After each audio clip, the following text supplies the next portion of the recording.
and welcome. This is part 2 of a discussion that we had with Bubba Herrick. In part 1, he went into full detail on his near-death experience, and then him and Vinney compared notes on what it was like in heaven and their experience coming back. Be sure to catch that so that you can get the full richness of this conversation. It was such a wonderful ride, and we're so grateful that you're here today. When we were at Ions, Bubba, you and I had a moment where we got to chat for a minute, and you kind of told me the trajectory of where your life was headed before Mhm. your experience. I'd love for you to kind of share, where your life was going before your experience and how your experience kind of just shattered what you thought it was going to be. Yeah. So before my experience, if anyone would have told me I wasn't going to be a professional baseball player, I would have laughed at them. Like I was so dead set on that. This is it for me. There's no plan B. And there was I would say that was probably where my life was headed because I was the type of guy that wouldn't take no for an answer. Not in a good way, just in a kind of like an egotistical way.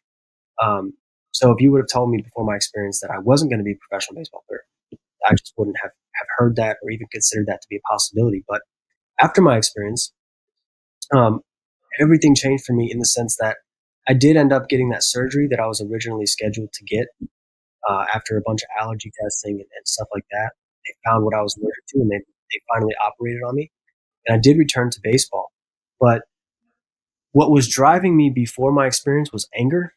And after my experience, I didn't have that anymore. So the fuel that fueled my baseball career was gone. So the trajectory of my life drastically shifted because when I played, I was terrible. I was just really, really bad. My performance on the field was awful. And so everything had to change from that. And I didn't, for a long time, like I said earlier, have any vision of a future after I lost baseball because it was symbolic death in the sense of losing who I was. And yeah, so I'm not sure if that answers the question, but the vision only recently when we chatted at Ions felt more clear than it had in a while.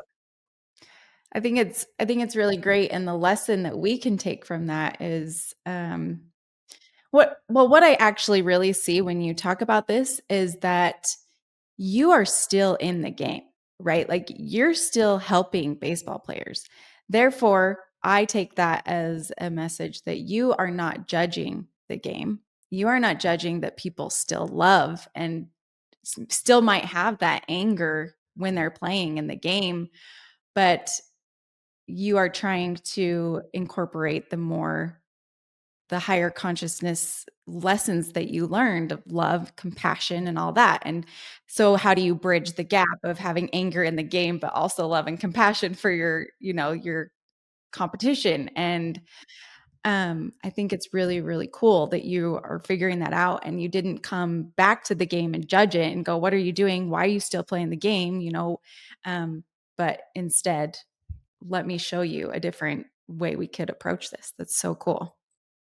Yeah, thank you. And yeah, I do my best not to judge it because I do think that I mean that's a part of the path, right? Just as any other part of the path is that anger that these guys are feeling or that I was feeling too is that's just as necessary of as part of the being of the path that we're all speaking about as the enlightenment part and the present moment part. I think it's all just a part of the journey and I think that it will honestly what I'm attempting to bring to the game will make them better baseball players and it will make them better leaders and better men.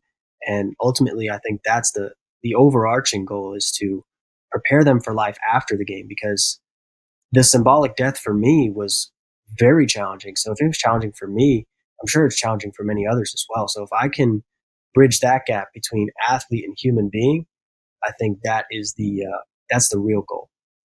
A funny part about this life is our creator will angle us in a specific direction. We'll even have visions of what this direction brings to our life. And as we're approaching that and we're not getting there and we get directed in a completely different direction, we think it's some kind of failure or some kind of missing the mark. But what we didn't realize is the whole time that's where Source was angling us. that's where God was angling us, even through our failures, even through, you know, I guarantee you, if you really think about it, your skill, your ability to play was completely different before you had your experience than it was after. And that was for a reason. You needed to be really entrenched in baseball to have your experience. So now you could be this great tool to help other baseball players. But Source had to remove that gift right away as soon as you came back, that skill you had, so that you could know that, you know, what you thought you were being done, it was being made into a knife, but all along you just hadn't been shaped yet into this great chisel that you're going to be and are now. Yeah.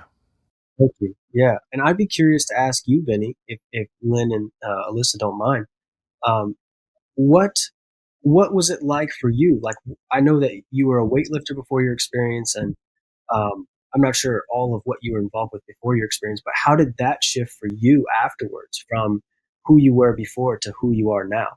Like, how did Source use and shift your tools?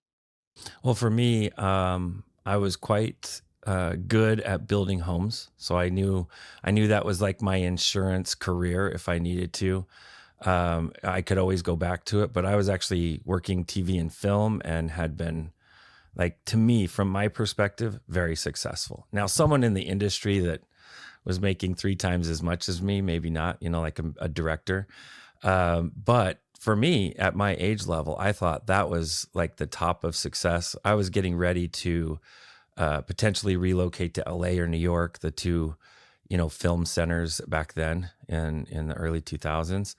But what happened was my TV series got canceled.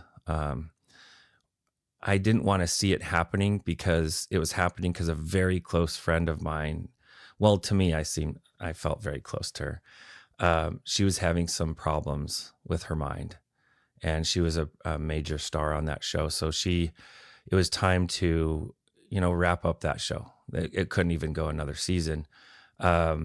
And we all wanted to think we could limp it along for one more season at least.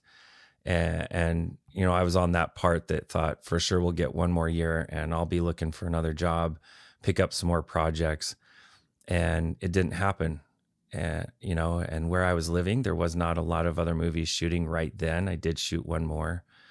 And I realized, you know what, I'm going to have to go back to construction. And I found that I was actually very happy doing construction after my experience. Very happy. I loved being able to see the progress that my hands created on a daily basis, a weekly basis. And then later I realized, you know what? I love doing construction of people. I love helping them remodel themselves. And it's a funny thing, I started with Home Depot years ago, 20, how long ago? A long time ago, 2004. Yeah, 2004. And quickly rose through their ranks and realized that I was really good at working with the people, not necessarily the career structure or the corporate structure. And that's what led me to where I am today.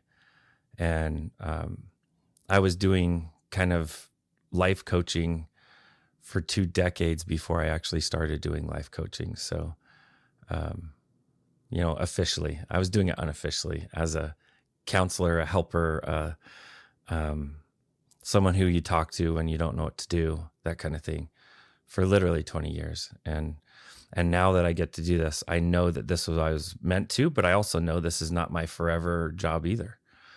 I know that eventually my chiselness of being this life coach turns into something else later.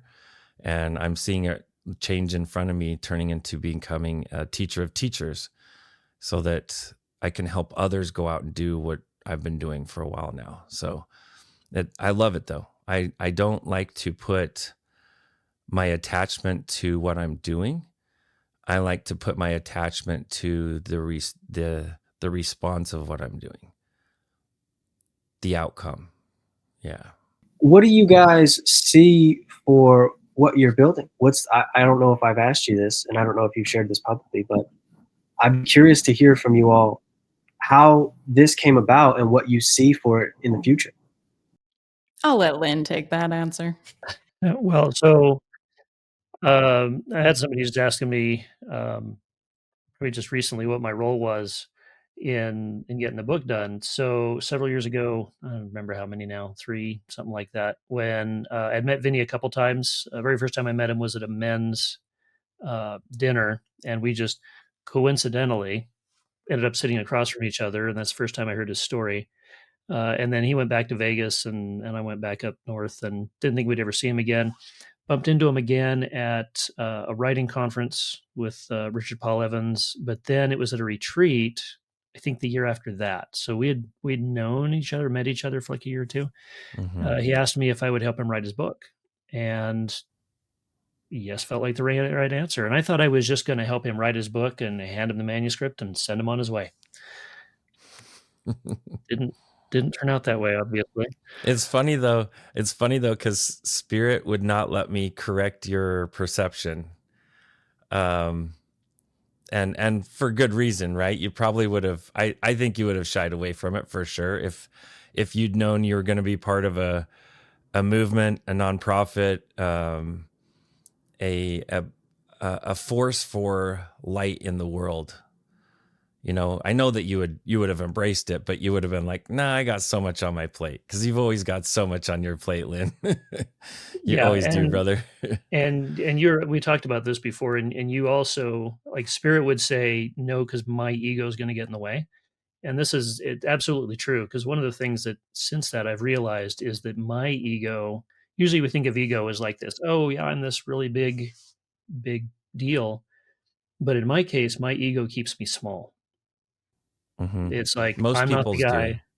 Yeah, I'm not the guy. You need somebody else that can do that. But it was, if you know the book, If You Give a Mouse a Cookie, that's totally what this was. And as we were getting deeper into this, I started seeing what was possible. And this is getting to answer your question, where is this going? I started seeing where this could go and what was needed and how my skills could contribute to that.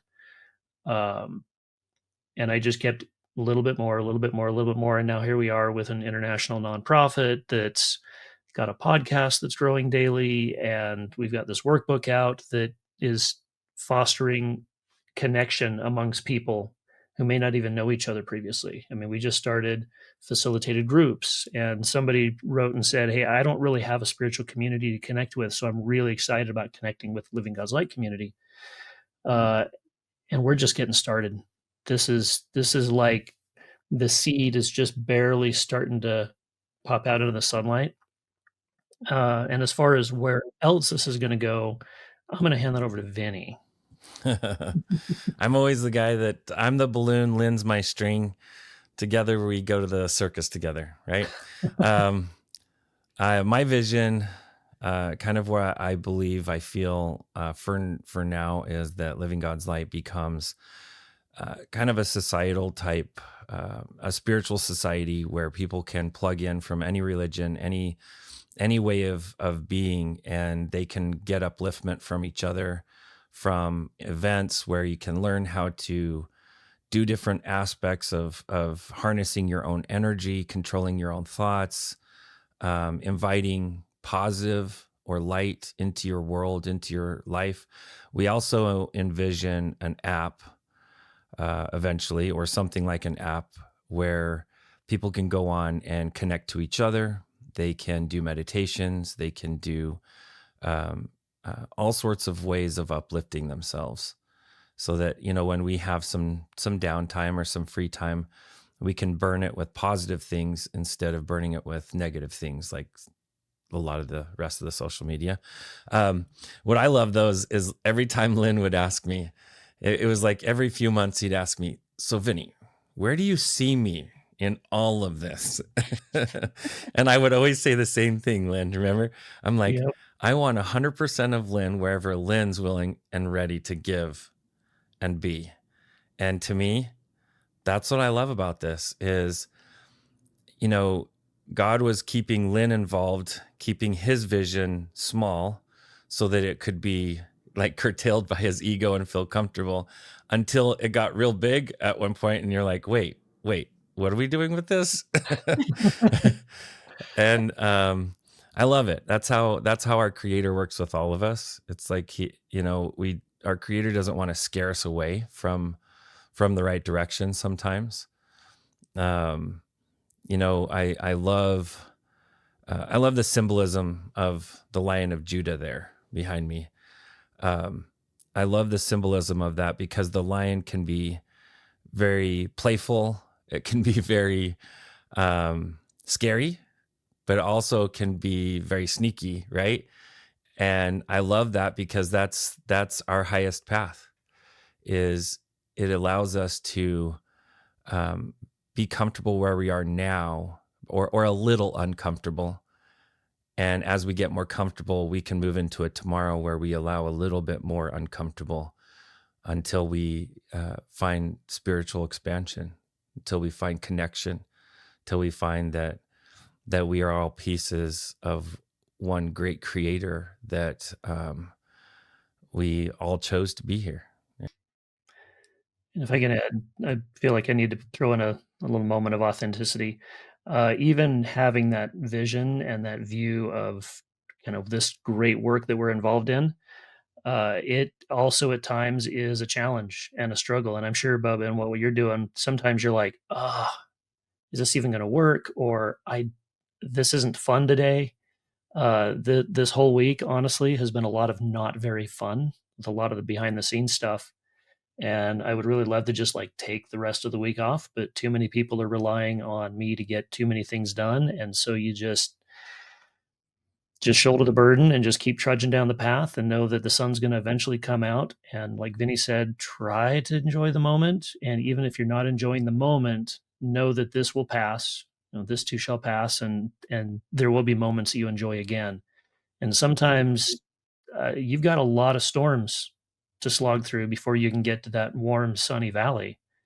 And just trust that it's going to be worth it, because the journey is helping you become who you need to be.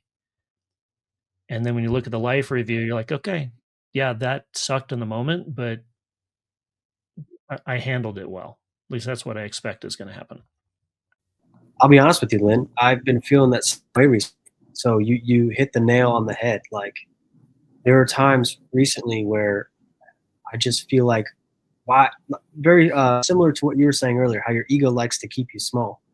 And and I'd also like to ask you guys about this, if you don't mind. I'm at the point in my book writing process where I'm almost done, but I find myself almost not wanting to finish it. There's something in the way, and it's said, Lynn, it's me wanting to feel small. And there are days that it's just the process is no longer fun because I'm at the end, and there's just the work from here on out is just boring, monotonous, and I want the excitement of the creation process and the exploration. And so I really resonate with what you just said about there are those days where you're just like, oh man, this sucks. Like, I just find a way to get through this. So I'd also like to ask you guys, Vinney and Lynn, like, could you share more? And I'm sorry, Alyssa, I'm asking all the No, questions. you're fine. Could you share more about about your book writing experience and before you released it? Like, did you feel any of that or throughout the process? And what did it do for you guys internally? I think from my side, I felt it. Yeah, I felt it in sharing it with Lynn. I felt it and what's really funny is my hardest part was going through the editing process with really good editors, because I got very defensive of Lynn's work and Lynn's writing. And so when editors would come across, I was like, oh, no way. I would get really like up in the defensive mode. And Lynn helped me get out of that, because Lynn goes, well, hey, we can always keep it the same, but let's see if we make those changes. If it makes it better, we'll go ahead and keep those changes. And he kept telling that to me. And so I would get off my high horse trying to defend him, and it actually did turn out, it was really neat. It was nice to have a fourth, fifth set of eyes into the work to make it better. But for me, I struggled for over a decade trying to write it myself. And here's why I did. every time I would get through a chapter or 2 chapters, I would feel like I only gave it a 2% out of 100%. And that wasn't my effort. I felt like my experience was the 100%, and everything in me could only get 2% of that out on page. And so for me, that was the hardest part, because I had an experience that words cannot describe, and yet I was trying to describe it with my limited human words. And that's where Lynn was an absolute gift from heaven. And I say from heaven because I asked, I met Louise Hay, the owner of Hay House Publishing, which an angel. She's on the other side now. I met quite a few authors that were heavily published. I had an author that was a friend of mine here in Vegas, out at Lake Las Vegas. And he petitioned me a couple times. Hey, let me write your story. Let me write your story. And every time I would ask Spirit was like, nope, not them. And I got to a point where I was used to hearing no for about 8 years, every single time I asked. Okay. And as soon as I met Lynn, and the third time, I saw some writing he did, and it was almost like hearing him speak the writing that he had just written. It was like hearing an angel speak. It really was. I was like, what? This is awesome. Plus, we had a lot of sci-fi in common with each other, right? And interests. And when I heard that, my instant thought was, maybe he's supposed to help me write my story. And my ego said, no, you've asked thousands of times, and it's always been no, don't even ask. And I've learned from my ego to do the opposite of what it says. And especially when it's trying to make me small. So I went ahead and asked Spirit, and I said, is this the man who's supposed to help me? And they said yes instantly. And I was like, what? Wait, did you just say yes? After thousands of times of asking, they said yes. And that's when I walked up and I go, I think my words were, Lynn, I think you're supposed to help me write my story. And I think I said it kind of like that. And I think his response was, I think I'm supposed to too. It was weird. It felt like we were being kind of put in each other's vicinity for that reason, for that purpose. And we were both being nudged in our destiny direction. Yeah. At least from my perspective, that's what it was like. Yeah. For my part, Vinney was a cool guy. I knew him a little bit, and it felt like if he's this is a story that needs to get out. If he's having a hard time getting it out, then yeah. But I've been trying to say no to things more, just because it's not a word I use very often. But I didn't even think about it. It was the response. And then when we got into it, to ask your question, how did that impact me? It totally transformed my life. And I am not exaggerating. I think I've maybe mentioned on here before, but so before this experience, I thought I didn't really get spiritual impressions or promptings. Like I had a couple really big ones, but just on a day-to-day basis, it just wasn't something that I did. I tried and I wanted that, but what I didn't realize, and I didn't realize it until after the book was in editing, I've been getting spiritual impressions my entire life. And I just didn't recognize it because the way I describe it is kind of like a fish in water. If you try to describe water to a fish, the fish is like, I don't know what you're talking about. I mean, this is just life. But you take him out of the water, he's like, something's wrong. I don't know what, but something's off. What I didn't realize is I'm kind of in the flow all the time.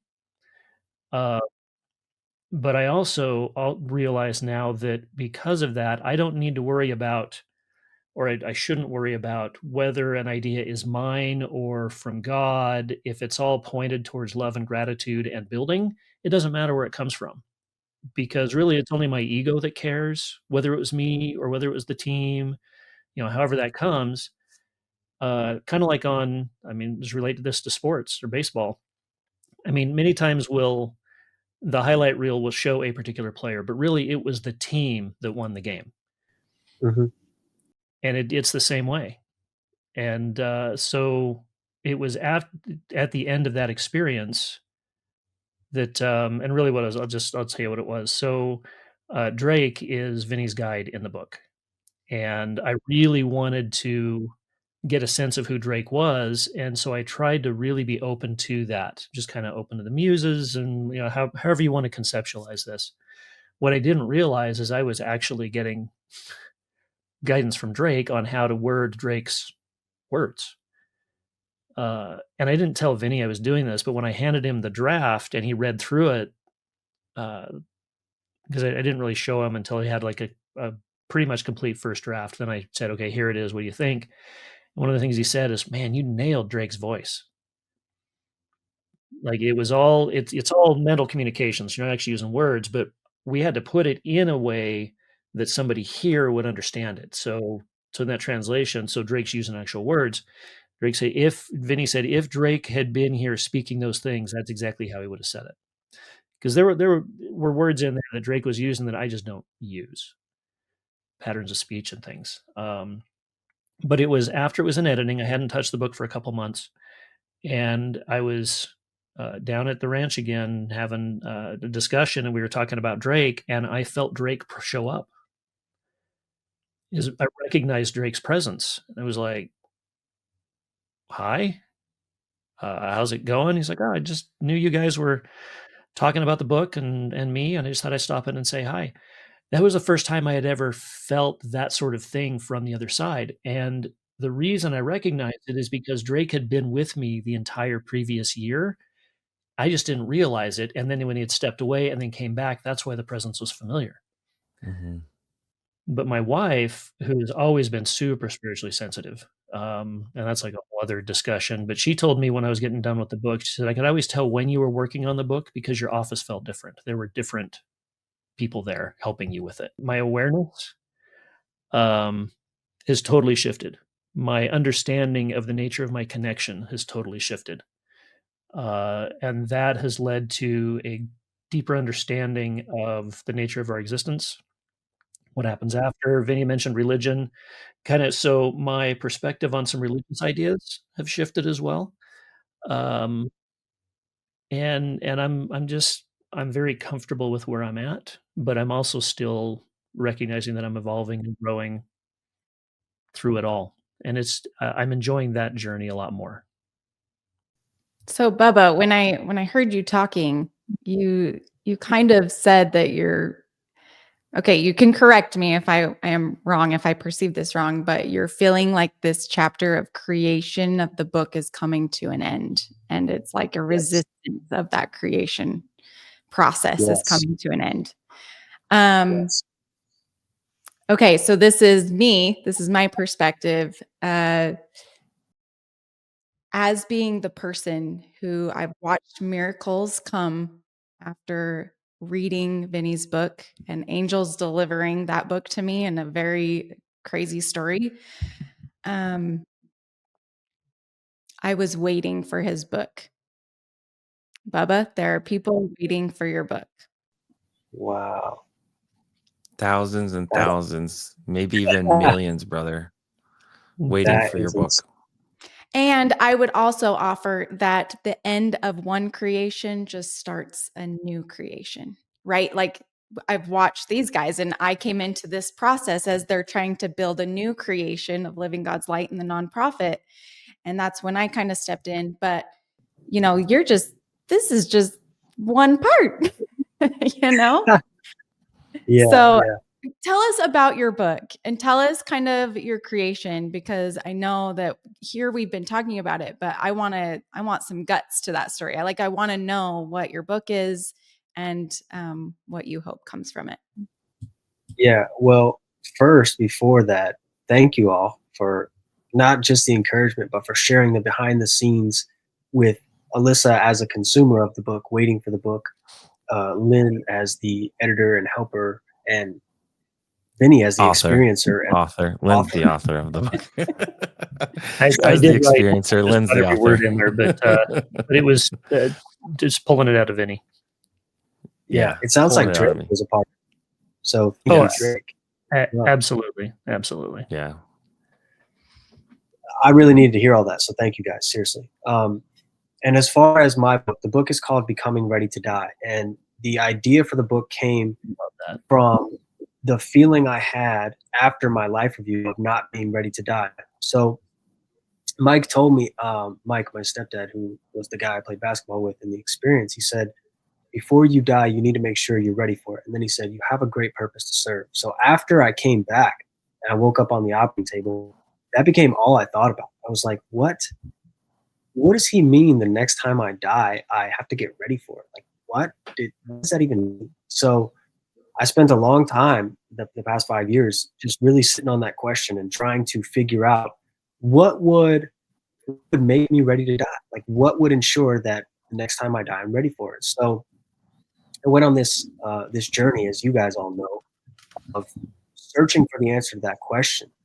And it took me from where I was as a baseball player to somehow I ended up living in a chiropractor's office, and then some random person's attic I lived in, and I moved into my car and sold everything I had and went on this spiritual journey searching for the answer to that question. And I came up with the book Becoming Ready to Die, which is pretty much what I believe is my answer to the question of what Mike had said, which was how would I make sure that the next time I die I'm ready for it? And I came up with I guess you'd call it a living theory of becoming ready to die, and it includes 9 chapters, 9 concepts, similar to your concepts, Vinny, on how I believe that would be done in my own life. What is so cool is that, you guys are offering similar things, but they're going to touch people in totally different ways. People that Vinny's story is touching, and Bubba, your story is going to touch people that like they won't even overlap, but it's spreading the light and it's magnifying the light so much. And I am so excited for you. It sounds like an incredible story. You are an incredible person. And so it's going to be awesome. I just know it. Are you gonna speak at IANS this year, brother? I've thought about it. I've seen they're calling for proposals, but I don't know. I don't know if what I'm bringing is, and this could maybe be me trying to keep myself small, but I don't know if what I'm. Thanks for that. Thanks for telling me the truth, guys. I don't know if what I'm bringing is relevant to the goals of the people who may be there. And what I mean by that let me tell you someone who's so lovingly involved with IANS. What you're putting down, I'm picking up. So fill out the petition, send it in. And if you want to bounce anything off me, because I can tell you right now, so an idea, this isn't the thing, but maybe a springboard is build off of what you're doing with the baseball camp, and think about how people in IANS can learn how to be a leader in their community to spread the love and the resonance that they have in their life, how they can become a leader to share that with other people. Funny you mentioned that, and I will definitely have to follow up on this and fill out the form, because that's exactly what I thought. But then I thought to myself, and maybe this was just me thinking myself out of the idea, but it's like, what does leadership have to do with near-death experiences? How do those two worlds collide? Everything. A lot of the pioneers in IANS were the doctors hearing the stories, not the people experiencing them. And it's like one doctor would hear someone else's experience and think, other doctors need to hear this. So to me, IANS is all about us sharing our experiences and uplifting the community, uplifting the viewer, the listener, and it's growing. It's growing so fast. So go do it, brother. Go do it, and see if you can't have your book ready by August in print, so that you can bring a few to IANS or send them to the bookstore, so they'll be in the very place that you met us last year, with your book. Wow. Yeah, full circle, huh? That's Yeah. Yeah, and crazy. when you're ready to blow your mind, do a meditation where you go back and you talk to that Bubba, the Bubba Mm, that came in his car with everything he owned mm. and was just wandering through a bookstore, not really necessarily plan on buying a bunch, but just wandering in there to see what this is all about and having this unique experience start right there. Mm. It's funny. Just something I want to mention. Your story was actually one of the first I heard at that conference. And the reason I went to that conference was because I never met another near-death experiencer. I was looking for basically someone to just say, yeah, I get what you're saying. Basically someone to just relate. And I remember shaking your hand in the bookstore and chatting with you. And I believe Amber is your wife, right? Amber's her name? Andrea, yeah. Yes, all right, okay. You and Andrea, and I remember you just giving me this look, and it said that. You didn't say the words "get you," but the look you gave me said it, and I was just like, after that interaction, I was just like, that's what I came here for. So it's just so strange that how it all works and goes in circles. But I'll make sure the book's ready by August, and I'll make sure it's there. I'll fill up the form because you definitely bring new ideas to my attention. And at least send a book or a box or two of books to the bookstore so they can be there ready for availability. Yeah. And one other thought to answer the question, as far as like getting to the end of the book, and Alyssa nailed it. I mean, she's a creative. She understands the kind of getting to the end of the process, but spend a little bit of time to find out exactly where that resistance comes from. And I suspect part of it is going to be um, the sadness at ending, because I'm guessing you've enjoyed the process. Yeah. And Mm-hmm. and now that part of the process is coming to an end. So I totally get that, and that's natural. But also exactly what Alyssa said is realize that this is just one step in a larger thing that you're building. And this step has to be done in order to get the next one. But it also doesn't have to be the last book you write. You don't even have to know what the next book is yet. I could tell you what it is, but that's another conversation. That's like when Lynn asked me, how many books are we going to write? And I was like, I don't know, Lynn. How many do you think we're going to write? we're starting with, so we just finished number 2. We're starting number 3 this year. Yep. Wow. Is number 2 out yet? Yep. Yeah, just it came is. out. The workbook is now out. But anyway, so realize this is part of the process, and it's not the only time. So you are not done writing when you're done with this book. We're getting close to the end here. And on our podcasts, you are part of our community now. Thank you so much for being on. But our last question we have for you is, how is Bubba living God's light? I do my best to get myself out of the way for God's light to work through me. And I do that the best ability at all times in every moment of my life. And I'm not perfect at it. And my ego gets in the way a lot, but I believe that God or source or whatever you want to call it forgives and loves unconditionally. And I do my best to do the same, not just for myself, but towards other people as well. I'm not sure if that answers the question or not. But.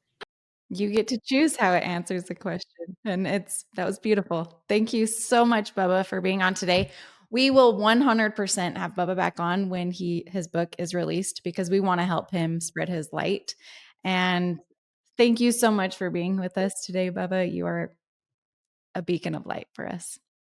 Thank you. Thank you, Bubba. Love you, brother. Love you guys. Thank you. Thank you for joining us on the Living God's Light podcast. You can help keep the show going through getting merch at livinggodslight.com or contributing what you think the show is worth on our website or by going through Patreon. Thank you for sharing your light with the world. You are making a difference, and we love you.